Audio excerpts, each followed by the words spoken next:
Hi traders, and welcome to the technical analysis market wrap on Friday the 6th of August.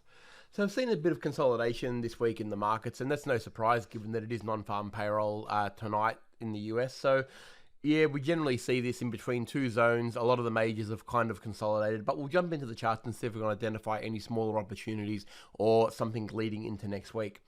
So we'll start out here with the Aussie USD. As you can see here, it's been caught in this bit of a zone between the 73.50 and the 74.20 really. You can see it overshot the mark as we know, but then it has certainly consolidated and it's really played the game actually. It's found itself, trading in a pretty nice range on the sideways here. We've got the 20 moving average holding it up at the moment. Failing that, we've got that roll reversal at the 74.20. But when you break it down to the smaller time frames, you can really see that that channel that is there is definitely quite tradable, especially when you mark it out. Once you know where it is, you know where the highs are, and it really does play the game on the smaller time frame. So here on a 1 hour chart, you can see that we get the lightning bolt, the 1 hour pullbacks to the 20 moving average, which is great. You know exactly where you're going, and I think that's really the important part. When you know what you're targeting, you know two things. You basically know how far you can get before you find real resistance, and it tells you whether the trade's actually worth it or not. Because at the end of the day, you need to make sure that the amount of pips that you can make in any given trade is actually going to be validated with the effort of what that pair can do. So we know that this is caught in a bit of a range, so we know that 74.20 is going to pull it up, and as it has done here now. I guess my point is, if it's sitting here at 74 cents, taking a long is only going to really net you 20 pips even at its best, unless it actually does break through that zone, and that's probably not likely to happen before a non-farm payroll event. So you really want to be playing the ranges until you actually do get that breakout of that zone. So now, a fall, of course, and a change of trend, a couple of smaller time frame lightning bolts would see this starting to go down. And then, of course, we're aiming for the 74 or 73.50, sorry. So that's a different story altogether, because then you know you've got a good range to actually get to. But, of course, that's the harder trade at the moment because it's got all the moving averages, especially on the 1 hour behind it. So you just need to be mindful of that and understand your zones and make sure when you are taking a stab at one of these pairs that there is enough room to move between where you are entering and its first support or resistance zone, depending on which way you're going, to make sure that you're going to get something out of that trade. But it hasn't been bad trading on this one. Even on the 15-minute chart, you can see that you've had a few lightning bolts from the low down here, and we're aiming very clearly for the 74 or 74.20. So just keep that in mind when you are trading the Aussie, especially today. So we'll move over to the US dollar CAD. This one here it's found itself right in the middle of a channel, of course. We've got the 124.20 and the 126.20, so there's a pretty decent channel there. It is smack bang in the middle, and of course it is a level of support in its own right. You can see here that it's support right through here as well, and it was resistance at this point here. So what that tells us is that it's kind of in the middle of nowhere, and it's not going to be an easy trade to get any reasonable pips out of until we actually get a result from non-farm payroll. So, as you can see, price is hovering just below the 20 moving average here, but it has been up and down and all around. So, if you're going to do a scalp on this one, you'd be needing to go down to probably the 1 hour time frame again, or a 15-minute. You can see here that you did get the lightning bolts on the way up, but it's just very, very important to understand the ranges that you're in. So you can see that, we know that the support is down here and the resistance is going to be up here. But like I said, this is pretty much in the middle of nowhere at the moment. Now, a little bit more of a move up to the, say, 20 moving average on a 1 hour chart, and then you're going to have a lightning bolt effect on the way down, and you could potentially target a 124.20 from this area. But again, these are only 20 or 30 pip moves, right? So just be very, very mindful of that and make sure your take profits are realistic, given that we are inside a channel and it's not likely to move out of it in the next 24 to 36 hours. Just be really careful with that one. So look at the bigger time frames for your clues. You can see that we've got the 4 hour doesn't really give us anything. You can see that we're right in the middle of that zone there, but we've got a bit of resistance at this point here. There's no question about that. We're going to have resistance because of here, and it was support at this level here. So the easier trade is definitely the short if it does play the game. So you need a little bit more of a rise from here, then a breakdown, a close below this level here. Probably on a 1 hour would still nearly do it, and that gives you about 20 or 30 pips to the downside before it finds support again. All right, we'll move over to the US dollar yen. This is probably one of the hardest ones to trade at the moment because it is looking quite a bit messy really. It's found itself in a bit of a tough position because it's right at that level where it's going to find resistance right there. So you can see this line's been here for a little while. We've got resistance right through here and support there. So it's a roll reversal zone. There's no question about that. It's got a big engulfing candle off that low, which is encouraging. It's definitely found some support around this level here, but it's pushing into an area now that is going to be trouble.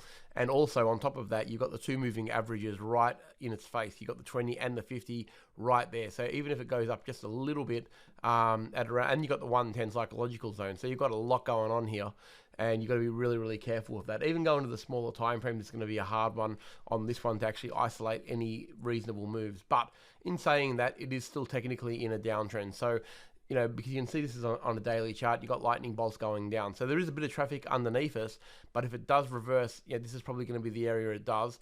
And you can see that the lightning bolts are definitely happening. It is in a downtrend. So the upside looks very, very difficult. But on the flip side, if you go down and look for this as a bit of a resistance zone, if we do get that 4-hour close, it needs to get down below these levels here, right? So this definitely has to, this is effectively a morning star in the 4-hour chart. But again, its break is right on the resistance that we've been talking about. So if we get a bit of a change of trend around here and we get a 4-hour close below that sort of 1930, probably 8 area, 39 area, a close below that on a 4-hour will give us the confidence that it's going to probably more than likely continue down and start pushing past. This will hold then at that point. The resistance above will hold, and that gives us an opportunity to take it short. So hard one to trade though. This is not the easiest one to trade in my opinion. So trade it with caution. And also just understand your zones on this one as well, okay? So if you do get a bit of a roll reversal, maybe a lightning bolt on the 1 hour or the 4 hour to take it down, you know where you're targeting on the daily, which is pretty straightforward. The easiest one would be down to the 108.80, of course, so it's around 90 pips from where it is currently. Certainly good pips there, but you're not going to get every piece of that move easily. So just aim for the smaller compartments and wait for the changes of trend on the smaller time frame to give you a signal. But again, this is not the easiest one. All right, we'll go over to the dollar index. So this one found support where it needed to find support this week. It stopped at the 50 moving average and at that 91.80. We know the 91.80 is good support, so I guess it was pretty good trading off this zone. Well, on the euro it would be anyway if you were trading the other way. It's got the 20 moving average right in front of it now, so I think I could see it definitely consolidating in this area here in the next 24 to 36 hours, depending on the non-farm payroll result. We'll look at the S&P 500 shortly. I mean, it's a telling level now given the news that's going to come out. But what we've got here is definitely a bit more consolidation. I think it's going to have trouble getting past the 20 moving average before non-farm payroll. I can't see it doing that unless something outstanding happens, which is not likely on non-farm payroll day. So the weakness is starting to kick in on the MACD on the daily. So and that is pretty reasonable given that we've seen a pretty sharp drop from the highs of a sort of 93, that recent high. I think it's going to find trouble at the 20, but I think it can probably consolidate inside this zone. It's a pretty tight zone. It's only about 20 points, but I think it consolidates there and really affects the euro. We'll move straight on to that.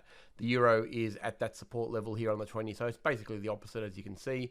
It's had a bit of a rise up, but these candles here have all sold off. You can see where the dollar index has gone up. This one's gone down. It's found a little bit of support on the 20, which is of course the complete opposite. If you're going to trade this one, look, the daily's got MACD power, just like the dollar index has.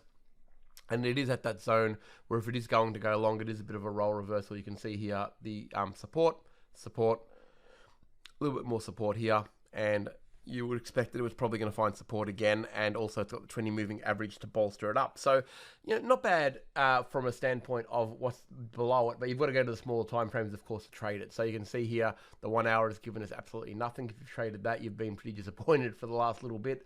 Even if you go to a 15-minute chart, effectively sideways action. No surprises here. The daily tells us all this. So realistically, if you want to trade this, it's going to be a scalp, an absolute scalp. and the place it's going to go, more than likely if it goes long, is around that sort of 118.60 area. Not a lot of pips. If you're really being super conservative, the previous high, the recent high at around that 18.55 is a target that you'd go for. So if I find support here, look for long opportunities up to this level here. Absolutely scalping, right? This is not a long-term trade at this stage. So if you're going to have a go, wait for a small time frame change of trend. Probably a 15-minute will do the job because it's a pretty small move. And yeah, look for that target up there. So basically that's the easy pips, because that's where it's always, it's recently been, and it can get there fairly easily. It's got moving averages everywhere in front of it at the moment. It's not the greatest of trades, and it is consolidating, and you could see this doing this a lot today. So just be careful if you're trading today, because there is going to be probably a lot of this action going on where you're not going to see a lot of big movement, but the movements are going to be constrained to where the resistance and support is. But as you can see, it's done nothing recently. The trade is to the long though. It's got support here, and a very short scalp up to here is probably the best option if it does get the lightning bolt. All right, we'll move over to the US 500. So again, yeah, look, this has done really, not a hell of a lot, as we know, for quite a few days now. You can see that it's been in this very, very tight range between basically 43.90 to basically a new high, or effectively a new high, which is the 44.30. It's consolidating in this area here. It's absolutely waiting for the news now. Nothing's going to happen on this until non-farm payrolls comes out. Setting new highs. Look, you guys know what I feel about when a market's pushing new highs without really any significant pullback. So we know that we're in a seasonal time of the year where often we do get a little bit of a pullback. So we've got to be very, very mindful that any long could be short-lived. So if you do trade the long, trade it on a smaller time frame. Don't be afraid to keep your stop losses fairly consistent with your take profits. There's no point having massive stop losses if you know your take profit's going to be really, really small, because your risk rewards is going to be completely misskewed. The trade is more than likely on the downside for me on this one.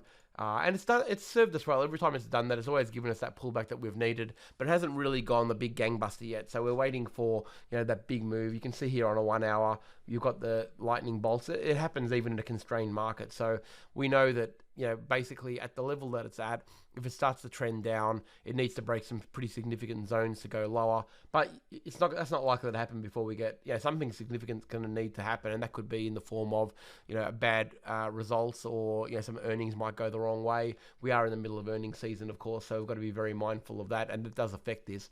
But as you can see, you've got very, very strong resistance above here. It's going to have trouble getting past this, as it always does at a new all-time high. But it has got the added specter, if you like, of a seasonal that is generally weak, and also earnings season where everybody's expected to shoot the lights out, and that doesn't always necessarily happen. So be very, very mindful on the longs, but the short opportunities are there. The bottom of the channel is your target, so that zone that we've been talking about, which is about 25 to 30 points. So it is all scalping on this one as well. And that's okay. You're still going to get your moves, but just be very, very mindful to keep your trades and you take profits inside those zones. Don't shoot for the stars until it does actually move. And when it does start to get big lightning bolts, you'll know, and then we'll be able to jump in and test those levels. Hopefully, we'll get some results in the US tonight that will get these markets moving, and they'll break out of these zones early next week, and we'll start to see some good trending action. But in order for that to happen, of course, these key support resistance zones need to be broken, and that's not likely to happen today. So certainly keep an eye out for scalping today, and look for those bigger trends to start early next week if we get the right results. So I hope everybody's had a great week's trading. It's been consolidating, so I think if you were only scalping and you had your take profits in check with the support and resistance, you would have done pretty well. Important to keep that up for the rest of the week, and hopefully next week we'll start some good trends and we'll start to see some market movement again. Have a great weekend, everyone. I look forward to seeing you all next week.